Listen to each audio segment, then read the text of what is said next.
Good morning and welcome to the Morning Spotlight Podcast. I'm your host, Mike Ham, coming to you as always from the Spotlight Studios here in Morristown, New Jersey. My guests today are originally from Southern California, but now find themselves playing at the hottest country bars and soaking up the neon lights of downtown Nashville. They began finding success on streaming platforms, Nashville band circuits, and even an international tour. A natural pairing of two best friends with clever storytelling lyrics and a dynamic mix-up of new country sounds. These two make up the group Jericho Rose, and they are James Jericho and Hannah Huntley. Welcome. Hello. What's up? What's up?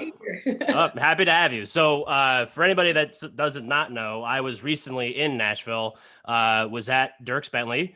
My girlfriend and I listened to Jericho Rose and were blown away. So then I was like, why not reach out and have them on the podcast? My girlfriend Venmo'd them a tip that was literally captioned "Girl Crush" because when Hannah came around to ask for tips, she was like, I love her. So there you go. So that's kind of where the connection lies. I know. And then we sang the song for her. And I don't even know if she actually wanted to hear it, but that's what I got from that. She was like, do you know any Miranda? And you were like, yeah. And then you were like, new or old? And she was like, old. And you were like, okay, great. And then you just went and she was pumped. And then when everybody started singing it, she was like, I didn't know everybody knew this song. I'm like, I feel like it's a pretty popular song, especially like in that world. But so my first question out of the gate, and we always ask very hard hitting questions on this show. So I would need an answer from both of you on this one. If you could only play one bar, like that's it for the rest of your time in Nashville, what is that bar? I think we'd have to say Whiskey Row. Yeah. Okay. We do love nudies, but we only play acoustic at nudies. We don't play full band there. And at Whiskey Row, we kind of have the ability to do variation, and they do writers rounds and stuff. So our hearts are torn between nudies and Whiskey Row, but just that we have the full band over there, I guess we'd have to go with that. Yeah. I agree. Whiskey Row. Yeah. Okay. Whiskey all right. Row. I mean, that's a good answer. Take that shirt off now. Yeah. This is all I got. So, I mean, I had to wear it. We do love nudies. I've actually bartended there for a long time, so we do love it. But as a duo, I think Whiskey Row works better for us. Yeah. Just like the vibe, just seems like a fun vibe. Sure. Yeah, no, absolutely. So you were talking about like bartending, and one of the things that I've always been curious about is like, if you guys, I mean, I know that you're playing and recording and doing all these other things. Like, do you have other jobs? Like, that's one of the things that I've been interested in to like ask Nashville-based, musicians, because there are a lot of Nashville-based musicians, I would imagine, because that's the spot to be. So you would have to make some extra cash, right? Yeah, I mean, for when we first moved out here for years, we both had jobs on top of doing what we're doing.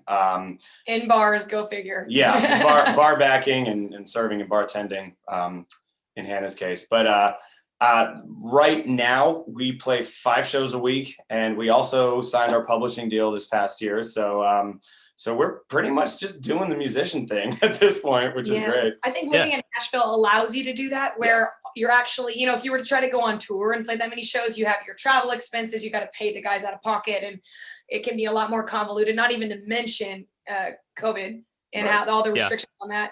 But Nashville has this really cool, unique thing with all the bars where you could, hop around and play them all and make enough money to have that be your predominant job. I would say that before pre-COVID, we weren't even playing full time. We were so focused on writing and touring and doing that we weren't really playing the bar thing. So that was when we more had side jobs in play, because music, it's like owning horses. It's like an expensive habit until you get really good or, get some backing. So to pay for your recordings and your tours, you got to get a little scratch in your pocket. And so we've always been willing to do whatever it takes to become successful in music. And we've been fortunate enough to pick up enough gigs now and do okay to kind of just do that. Yeah, no, that's awesome. I mean, congratulations for getting to that level, because I feel like a lot of people chase that and like are looking to do something like that. And it's not an easy thing to do for sure. So like I want to get like more backstory on each of you, and just kind of like maybe like musical background, like how you've decided like, oh my God, I can sing really well. Maybe this is kind of how I can make a career. So, maybe James, we could start with you, and then we'll go with Hannah, just to keep like bouncing back and forth between answers. So maybe you want to take us through that? Sure. Yeah.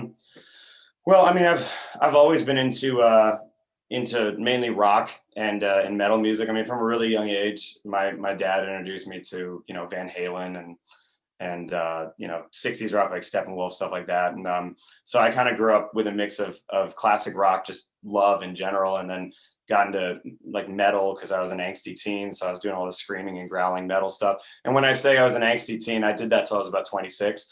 But but I think another thing for me is I actually did a lot of theater. And I toured as the Phantom and Phantom of the Opera all around the country, which was a lot of fun. I love to tell this story because actually the production I was in moved to New York City, and they assumed I was going to take the contract. But we had just signed our management contract here in Nashville. And so I moved to Nashville, didn't really tell them. They send me the contract for the New York stint of Phantom of the Opera. And I was like, hey, so funny story, I'm actually not going to do it because now I'm in this band in Nashville, so sorry. And they didn't have time to get new press photos. So for a while, there was this massive poster of me as the Phantom in Times Square. And all my friends in New York were like taking pictures of me. I'm like, I'm not even in it, but, but it was fun. Yeah. Yeah. No, that's awesome. And so at what point, and I feel like this is a very important question, like in the career path of James Jericho, the lettuce that used to be on top of that head, like at what point did you decide like I need to get a haircut?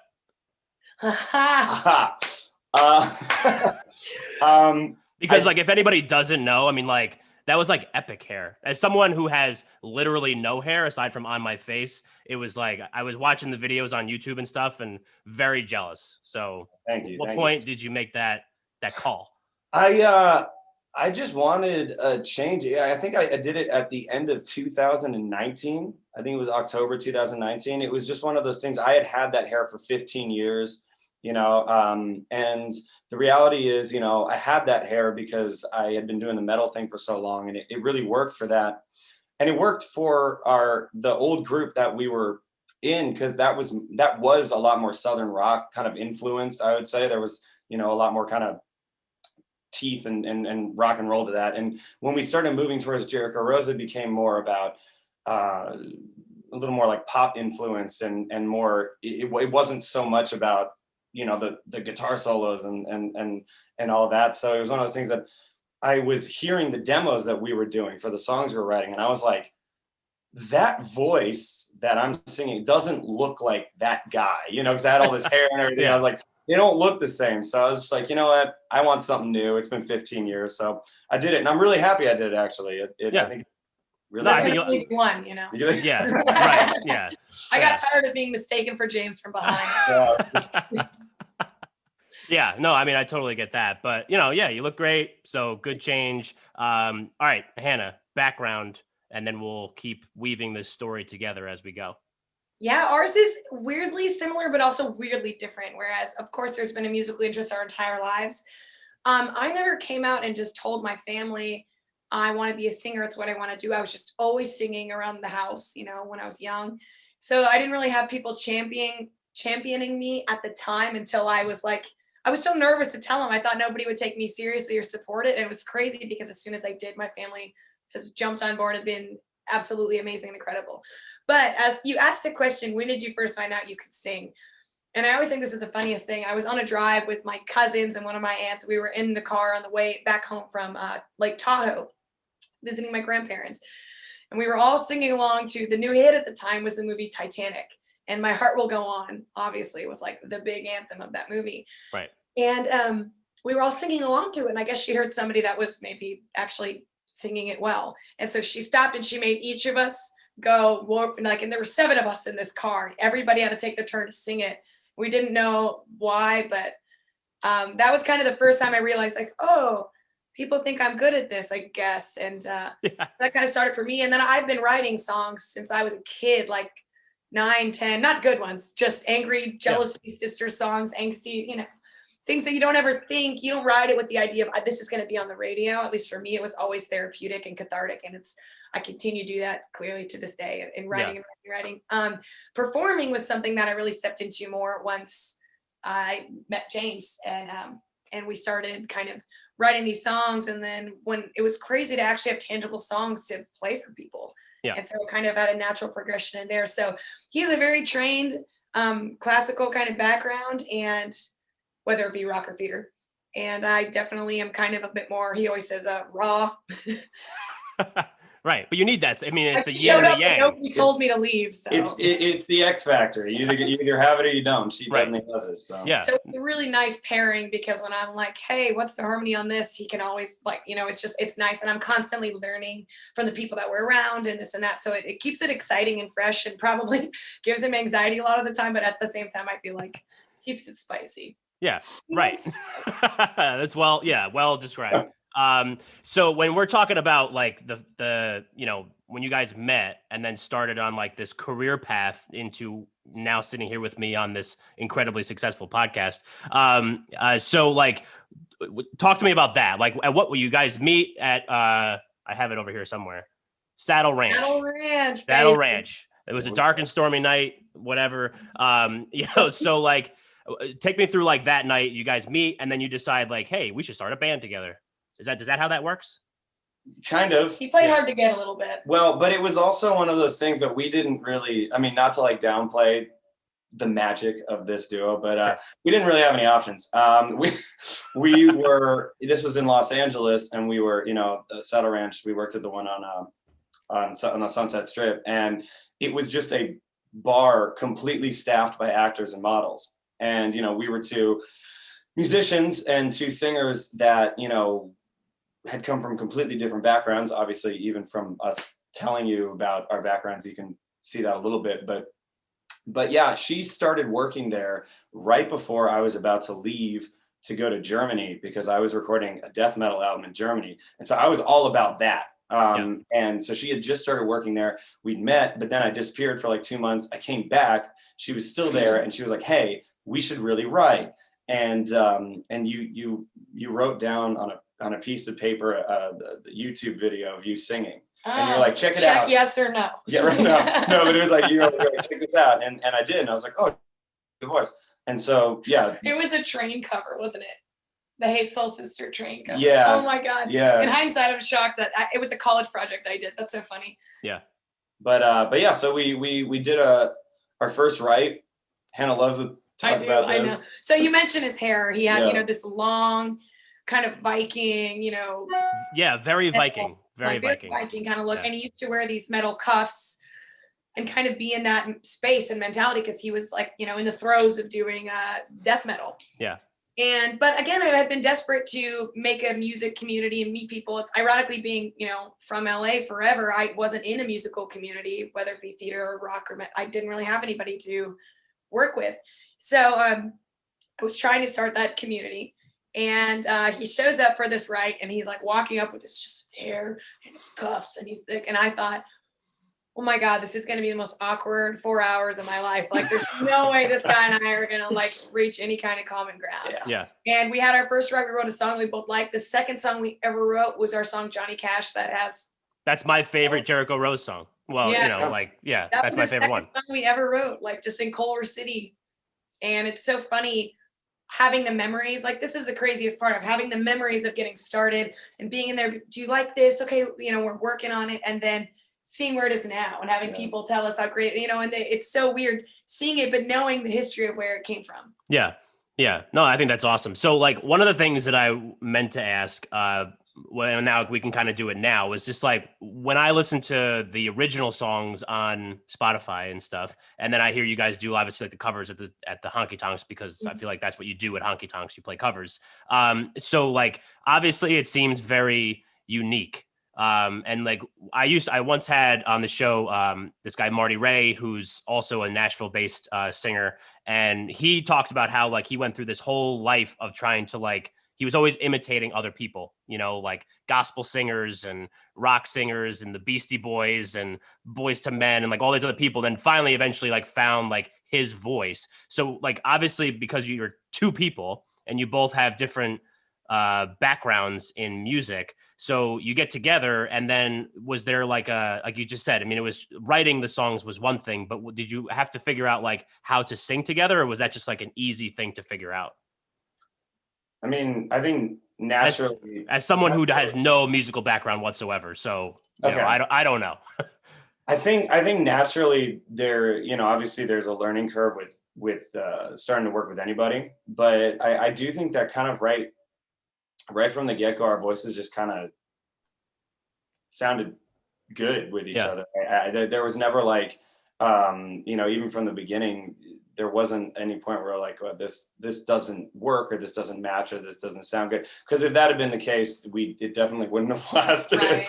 Right. I also think James mentions a lot, having come from a theater background, he's just such an interesting dichotomy of fronting rock and, Southern rock and metal bands, and then coming from a theater persona where it's very ensemble based. Yeah. So I think that he was always pretty magic with harmonies. I think that one thing that's changed in our music is I've learned so much about harmonies that it used to be that I would tend to sing lead the most and he would harmonize because he was just so much better at it than I was. But now that we've kind of grown, we've been able to shift it around and tell different sides of stories and experiment with our own arrangements because we've just kind of naturally progressed and grown together. Right. So I wouldn't say that there's growing pains or things we had to like sit down and talk about and figure out. It's all truly, at least from my perspective, and back me up or disagree, felt very natural and easy. Right. And like you said, I mean, if it didn't work, then I would have probably have never heard you sing at that bar that night. It's like the butterfly effect, So, all right. So how long did you guys stay in LA before you decided to move to Nashville? We were we had been writing for, I think, about a year before we moved here. Gotcha. It took a year for Johnny Cash, the song that you heard, to somehow, I don't know how this happened. I feel like you have to explain this. I still to this day don't know how this happened. This was just the crazy. So we wrote this song, and when you meet people and you want to write, you might send them stuff and this and that. So we had written this song, and did we even release it? No, we hadn't released it. It wasn't even released. It was like, we don't know how this happened, but our song ended up on the dark web, unreleased. A manager in Nashville, who is our manager today, one of them, heard it, loved the song, felt really good about Johnny Cash. And I don't know how he got my number, how he looked it up. Yeah. I started getting phone calls from Nashville. And, we're just like going to my waitressing job in the morning and my bartending job at night. I'm just like, what? Like, or do we make it? Is that what this, like, is this, you're not sure. Is this the call? Yeah. Is this it? Yeah. And it turns out it's one of the steps in the meeting. But I mean, truly, we're so blessed and fortunate. Like, I feel like that's just part of our story is the universe has just kind of always said yes to us in a lot of ways. And sometimes it takes weird forms and sometimes we switch it up and change things like cut hair or whatever it is. But, it's always found a way to work with us, which is pretty cool. And that was one of those crazy cases. And I forgot what the original question was and don't know if we answered it. No, I think that was probably the question. I honestly forget the question too. It was just such a good answer that I think you were asking how long we were in LA. Oh yeah. Thank you. A year. Right. All right, great. Yeah. And you've been in Nashville for what, 5 years? 5? Yeah. So you moved to Nashville, and then like, do you just immediately start doing like the bar circuit, or was that something that kind of took a while to get on there because you had a manager at that point, right? That's why you came to Nashville, right? Yeah. Well, so something that you said earlier about, I'm blanking on his name. One of the people that you've interviewed. Marty Ray. Yeah. So something that he said, so it's very true. The thing is, it's so easy to come to Nashville to start doing the downtown circuit, playing all these covers, and you're making money. You're making money playing music, and that's a really great feeling. And it's kind of this grind that turns into a vicious cycle of doing that. And when we first moved here, I don't know if we could have done as much as we're doing now downtown. To be honest, I think we've grown a lot as just vocally. But on top of that, we really wanted to do the original thing first. We wanted to have a brand. We wanted to have our own songs out there. And so all these downtown shows that we play now, it all serves Jericho Rose. It serves our original brand and our original songs because people like what they're hearing. They follow us. They can listen to our original stuff. And so when we first moved here, we really didn't want to do just the downtown thing when we didn't have anything to represent us, because we didn't want to just be seen as a cover band. Right. And so it took us took us years to get to the point where we were okay with doing the downtown thing, and now we love it. But I think that, adding on to what James said, and Marty Ray talking about finding a challenge and finding his own voice and experiencing that, I think that part of the reason that we did not experience that is because when you have to learn all the hundreds of songs from artists from Stevie Wonder to George Strait to Marty Robbins, all old school, everything, you might, depending on the human, come into conflict with, okay, but what do I sound like? Because you might be amazing at imitating Blake Shelton, and then you can, sing some Chainsmokers, but then it's like, when I sit down in a room by myself, what do I want to say? What is my message, and how do I want to say it? And I think that when you overload yourself, not that there's a right or wrong way, because I've seen people do both ways successfully. So there's no right way to do this. It's just our experience. Yeah. We got really lucky in a sense that we spent so much time with ourselves. We lived together in like a band house, and we would just write, and we were doing tons of live streams ish at the time. Yeah. Different formats, and just writing and experimenting and trying stuff. And I think that being said, having that kind of foundation of our own sound now lets us do these cover songs, but we still sound like Jericho Rose singing, Downtown by Lady Antebellum or Horse Ride a Cowboy. It's still our versions of everything. Yeah. No, I think that's very well said, because I remember one of the things that Marty said was that, you do the covers in hopes that people discover that original stuff. Because his thing is he went viral for doing a acoustic cover of Ice Ice Baby. And now and it's just it blew up, and then he's done his own stuff, put out his own albums, all that kind of stuff. But it's not about Marty. Screw him. We're here. I'll look that up later, though. Yeah, no, it's actually incredible. I mean, it's really good, and he could sing for sure. But so at what point does the band name change? Because you were a different band name, now you're Jericho Rose. Spelling silver with no vowels, I feel like, is the coolest way to spell silver. Just Also personal opinion. What's that? It's also Twitter friendly. Very Twitter friendly, yes. So at what point did you decide to make that personal brand transition? Well, there were a lot of changes that happened with, again, our sound was changing.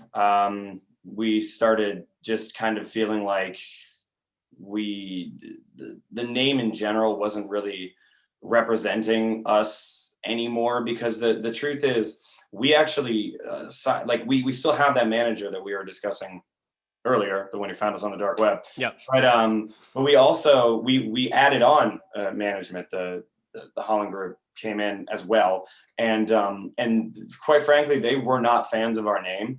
They said earlier that they had actually heard of us before, and they had passed immediately without even listening to us, because they thought our name sounded like a rock band. And awesome. Yeah, so they were just like, all right, we really like this, but we got to do a rebrand. We were kind of feeling the same way. We wanted to rebrand ourselves anyway, and our image and everything and our sound. So we're like, perfect, let's just start over and start a new brand. And I think we're both just so happy with this brand, and then the name itself. We really love the name Jericho Rose. It's great. Yeah.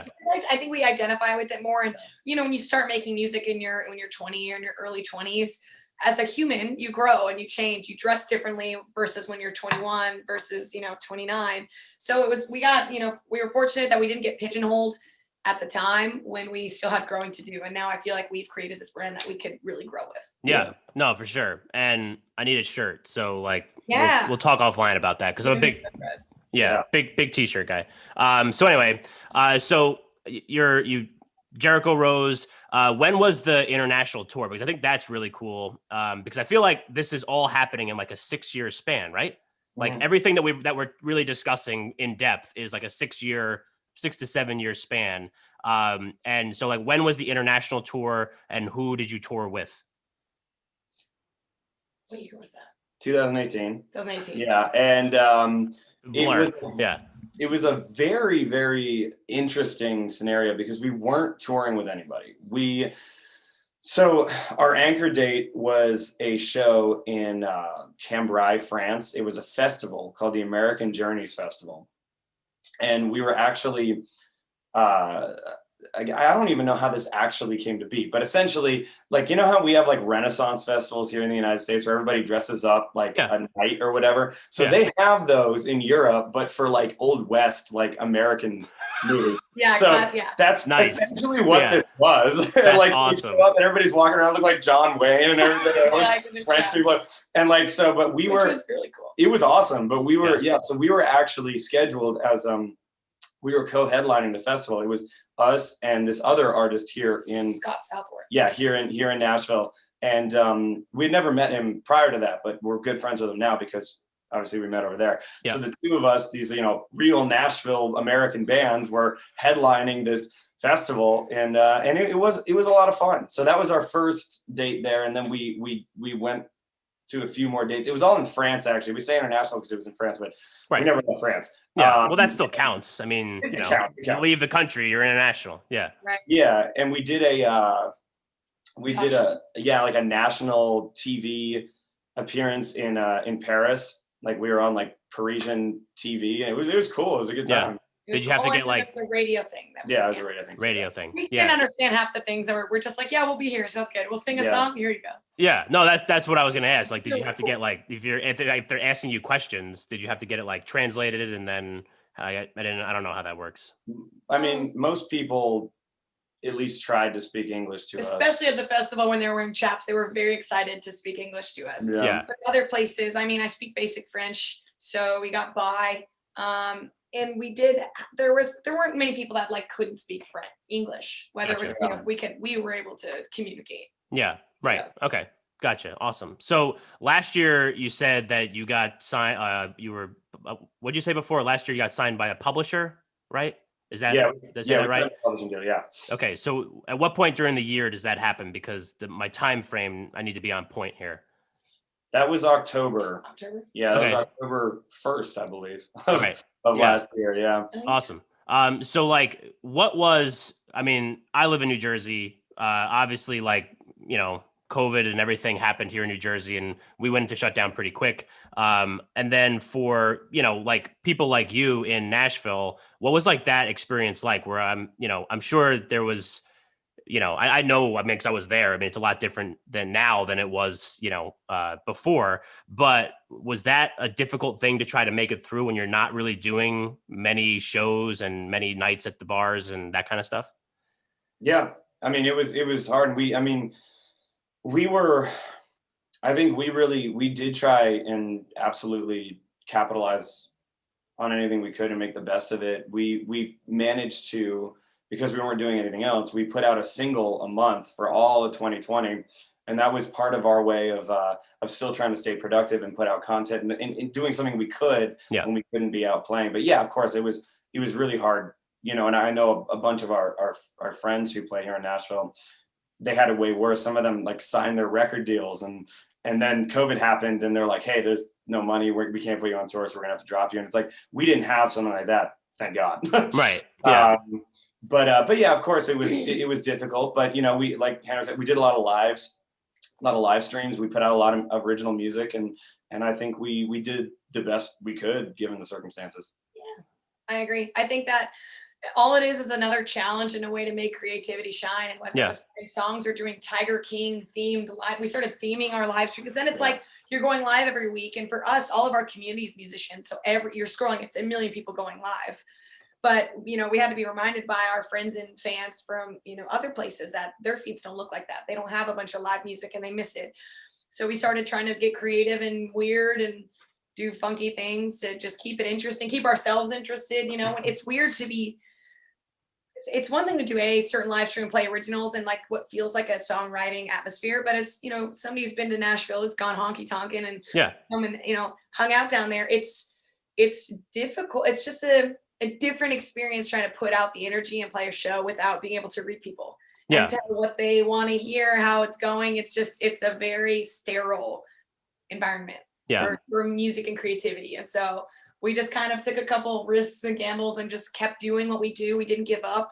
You know, we know a lot of people that had to move back. And so we consider ourselves lucky and we just did our best to capitalize, like James was saying, on everything that we could during that time. Yeah. No, I think that's the only way to do it. And like you said, I mean, people that live in states like me, where I mean, I haven't listened to live music really until I went to Nashville, and I was there for a week, which was great. My body hated me post week, but you know, it is what it is. Yeah, right, yeah. So we were on a strict, because my buddy's wedding was Saturday, and we were on a strict water salad, like basically diet for 2 weeks because I was just like a fat bastard. Like it was, you know, it was rough. I mean, I needed to dry out and like get all like the fried chicken and barbecue out of me so that I could at least continue on with my life. But playing the Nashville bars, I thought it was interesting, especially like being there over the weekend with a bachelor party and seeing that whole vibe and the younger crowd. And then during the week, it seemed like when my girlfriend came and we were there for the next few days, it was more generally like older crowd, you know, and like they were there and that kind of stuff. Like when you're playing in these different bars, Nudies, Whiskey Row, wherever, like has there been instances where it's like you would prefer one over the other? Because I would imagine like the challenges of those two different groups of people that might be listening to you play would be a lot different. I mean, just what I've seen at some of those places has been a lot different. Yeah, I think that's one of the cool things about music is a lot of it transcends time, you know, and you can play Prince and people love it now. You can play Def Leppard and you're getting people of all ages. Cause you know, you look at someone like James, you know, young and huge fan of Steppenwolf and Guns N' Roses and, you know, things that people that lived in those eras, you know. So I can't really say whether there's a preference on one or the other because it's hard. I think that an engaged audience is a great audience and people are enjoying what they're doing, young, old, whatever, you know, we're happy to play. We're just happy to play music, but we're happy to play for anybody as long as they're picking up what we're putting down. And we try to do a good job of mixing it up and playing, you know, we'll play Dick Down. And I had a woman who was in her 50s ask me if we could play Dick Down in Dallas yesterday. I said, yes, ma'am, we will play it next week. And we did. And we did. So sometimes people surprise you too. Sometimes there's a woman, you remember that we had I think it was a bachelorette party, but it must have been, you know, they were all kind of older in their late 50s. And they said, can you play B.O.B.? And we were like, oh, Bob, like Bob Dylan. She's like, no, like B.O.B., the rapper. And we're like, yeah, sure. Yeah. Sometimes I will say people surprise you. Sometimes you might think to stereotype people and be like, oh, well, they want to hear, you know, George Jones and this and that. And then they'll ask you if you could play Post Malone. Because I think one of the coolest things about music is good music is good music is good music. And we don't judge and discriminate. We're not country purists. We're just music fans. We love to have a good time. We love to entertain people and we love all kinds of music. Yeah. Yeah. Yeah.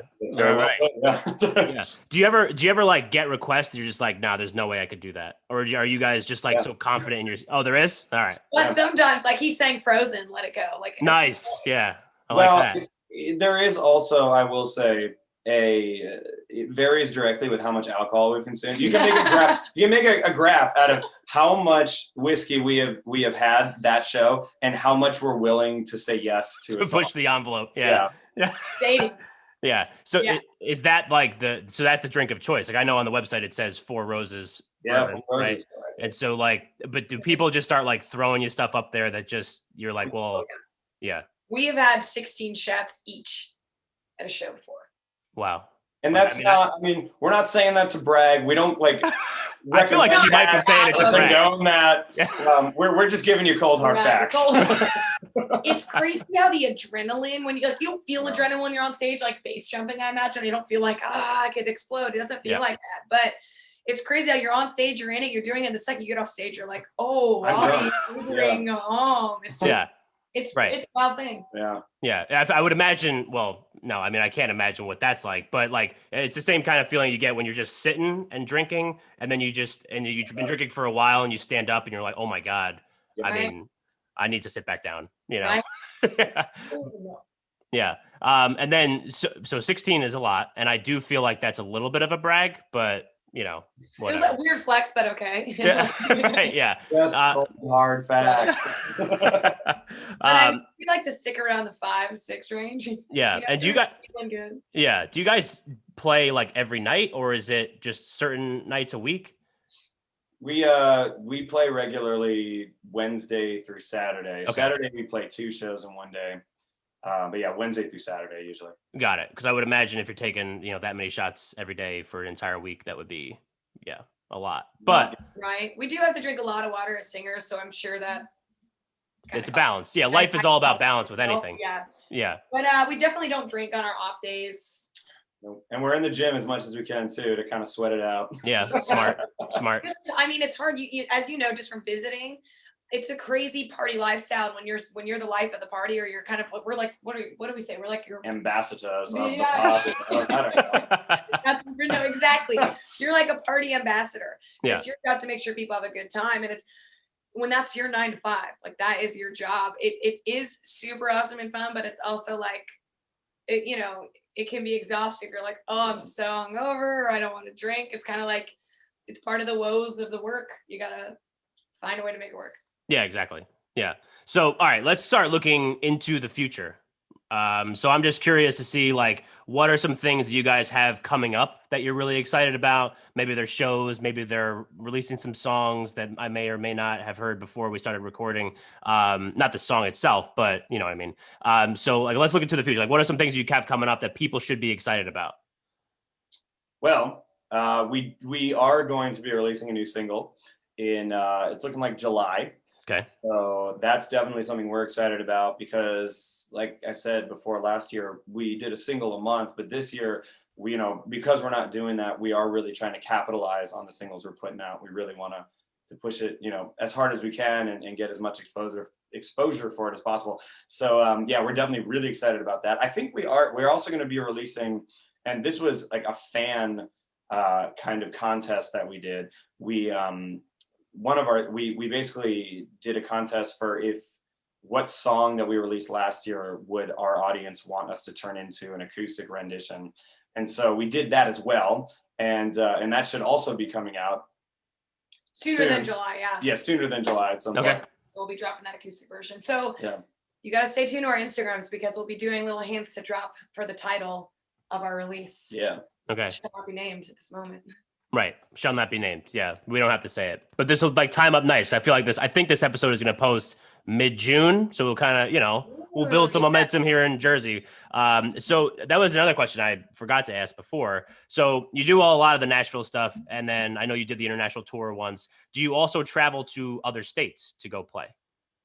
Yeah. I mean, obviously with COVID, it wasn't really a thing, but now that everything's kind of starting to open up, I mean, absolutely. We are always open to travel. Yeah, always open. There's a lot of things that have gone on with COVID. There's a lot of artists that had guarantees from shows that were canceled. So they're it's almost weirdly like this year is like a mirror booking of what last year was supposed to be, but didn't happen. So there's a lot of bookings that are already spoken for because they were canceled. You know what I mean? Whereas we might have been able to get on some of them now that things have been building for us. But we're just kind of being patient and making sure that what we do has to always make sense for us, our management, for the team. It's got to always make sense. And right. We're always down. We're traveling. It's not out of state, but we're going to Memphis in June and doing a little thing. Yeah. We're always down to travel. Cool. All right. Well, if you ever come to Jersey, let me know, and we'll come. Never been. Have you been to Jersey? Yeah, I've been to Jersey. I've only been to the airport. Yeah. It's the spot to be. It's a magical place, Jersey. Yeah, that's what I was going to say. I thought you meant the airport. Yeah, well, not the airport. It doesn't count. Yeah. But all right, so we talk about things that are definitely coming up, and then one of the things that I always like to ask the people that I have on the show are about goals. So like, you obviously have a lot of big things happening and a lot of excitement, it seems like, about stuff that's happened recently and then moving forward. So what are things that you're hoping to accomplish, maybe individually, as a group, I don't care, moving up into the next year or two? Thinking about it because I feel like we have the goals that are like the big goals. You know what I mean? What's the big goal? Like, what's the big goal? I don't want to say win a Grammy because I also feel like that's just a validation thing. But I'd say recognition within our profession, to be really like widely known recognition within our profession that we're good at what we do. Yeah. I would say just expanding our fan base and getting to the point of success and notoriety that we can play places we've always dreamed of playing. Yeah. So it's not necessarily about awards. It's kind of like and it's not even status. It's just we want to play to as many people as we can. Right. And we've gotten cool opportunities to do that, but we want to just continue to grow and do that and keep putting out music. I would love to have a #1 someday. Those are all like the big goals. Yeah. I'd say the small interim goals are like actually do a US tour, because it's ironic that we've bumped over to the across the pond and done some shows there. And it'd be really cool. There's so many states that I haven't been to.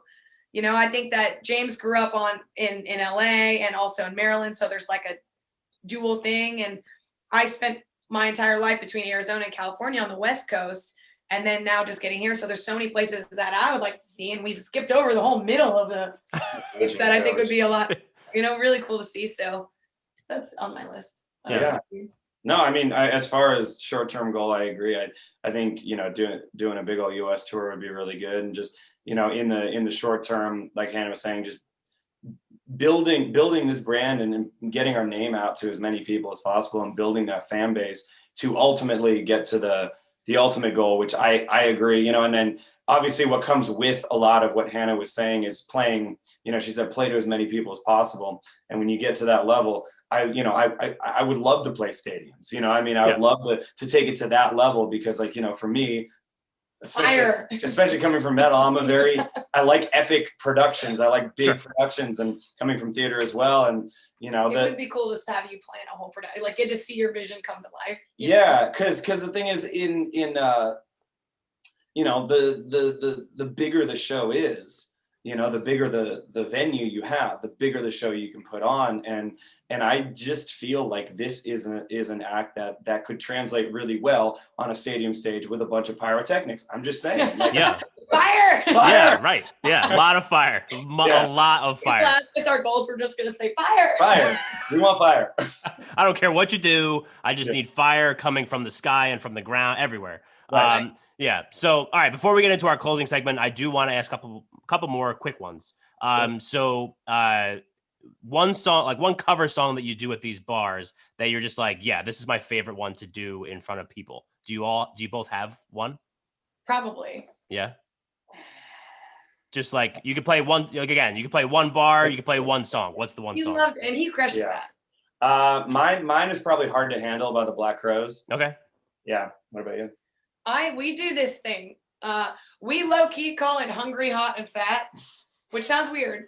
Because we do Hungry Like the Wolf, Duran Duran, into Foreigner, Hot Blooded, and then Fat Bottom Girls. Okay. And the transition of Hungry, Hot, Fat, that was always so fun. It's so fun to see people, because that's like that was one of the few things. There's a few stints that people do on Broadway where they put medley certain things, and then there's certain ones that everybody kind of does.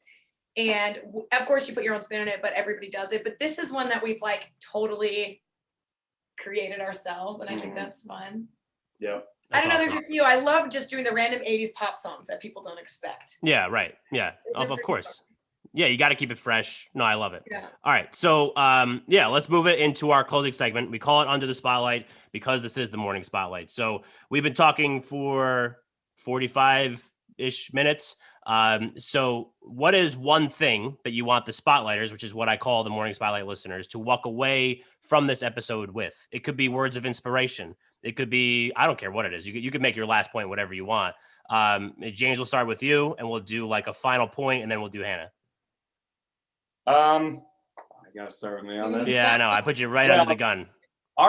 So I think that this is kind of, we take this from our live show, but I think our main mantra is, so I'm going to try and tailor it to this podcast right here. But the thing is, when you come to a Jericho Rose show, we want you to leave with a story or two. That's our main, that's where we feel like we've succeeded is all, you're one of those people who you saw us, you went home and you're like, I want them on the podcast because, we did what we wanted to do. And so, that's really inspirational to me, the fact that you reached out to us, because that means we're doing our job. So to be honest, that's really, I don't know how to tailor that to the podcast, but we just want everybody who listens, everybody who engages with us, everybody who comes in contact with Jericho Rose, we want you to have a good time. It's about you, and we're here to make sure that you have a good time. That's it for me. That's an amazing one. Tough act to follow, but Hannah, now you're under the spotlight. I mean, I'm gonna add on. I'm just gonna piggyback on that one because I think, so well said. Yeah, So very well said. Discussed that so many times, but I feel like it's just the connection with people. Whether it's you're at the show, we want to be a part. We want to be a part of your lives. Right. When we have people that come up to us and say, "Ain't Just a Whiskey" is my boyfriend and my song, the first one we heard together, and now we're engaged, and it's going to be our wedding song. And when you get to have these, even if they're not tangible and we won't be there, the idea of getting to be a part of people's lives and having your music mean something to people, whether it's getting them through a tough time or being the romantic song of choice or their pump up music when they're about to go out, it's so cool to think that you're impacting people in a great positive way, and whether it's the stories of the show or the story of their life and how your music affects them, what more can you ask for as somebody that creates for a living, Yeah. No, absolutely. I think those were fantastic. It's tough to do a closing under the spotlight with two people because like one person always takes all the good shit. Exactly. Yeah, Oh, right. No, I thought you elevated it beautifully. Yeah.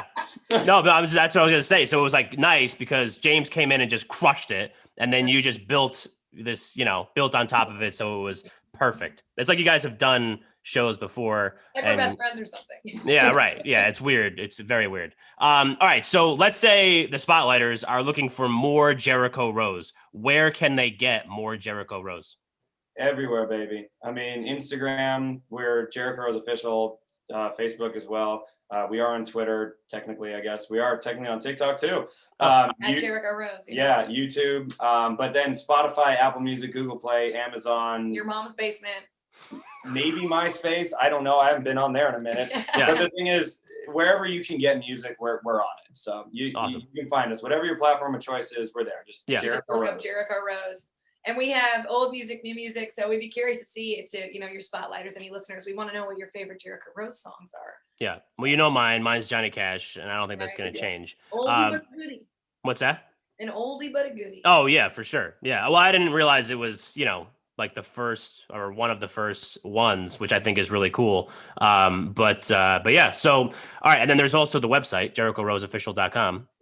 Can't forget that one. And so, yeah, so anywhere, like I messaged them on Instagram and they responded. So that was really cool for me to see. So, so everybody listening, I will make sure that I put all of those handles, links, whatever in the show notes. So if you do want to reach out, listen to their music, which I highly suggest that you should, you go click those and it'll take you to their pages of their many pages. I will put my links, like always, in the show notes, themorningspotlight.com and themorningspotlight@gmail.com.